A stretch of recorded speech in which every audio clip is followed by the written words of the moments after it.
আল্লাহ মুহাম্মাদুর রাসূলুল্লাহ সাল্লাল্লাহু আলাইহি ওয়াসাল্লাম। বিএনপির চেয়ারপারসন বেগম খালেদা জিয়ার রোগ মুক্তি ও সুস্থতা কামনায় দোয়া মাহফিল আয়োজন করেছে কুতুবদিয়া উপজেলা বিএনপি অঙ্গ ও সহযোগী সংগঠনের নেতৃবৃন্দরা। বৃহস্পতিবার বিকেলে ধুরুং বাজারের একটি অস্থায়ী কার্যালয়ে অনুষ্ঠিত দোয়া মাহফিলে প্রধান অতিথি হিসেবে উপস্থিত ছিলেন উপজেলা বিএনপির সাবেক যুগ্ম আহ্বায়ক ও ইউপি চেয়ারম্যান আলাউদ্দিন আল আজাদ।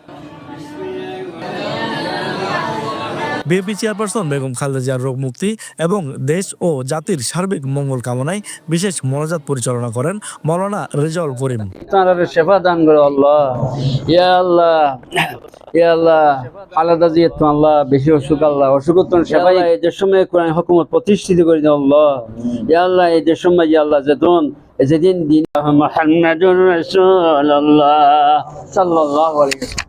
অনুষ্ঠিত দোয়া মাহফিলে সাবেক ছাত্রনেতা মিসবাউল আলম, ছাত্রদল নেতা মোহাম্মদ কায়কোবাদ সিকদার, শাহিদ ওমর সাকিব ও মোহাম্মদ মুবিন সহ বিভিন্ন ওয়ার্ড পর্যায়ের নেতৃবৃন্দ উপস্থিত ছিলেন। News desk, Penowa.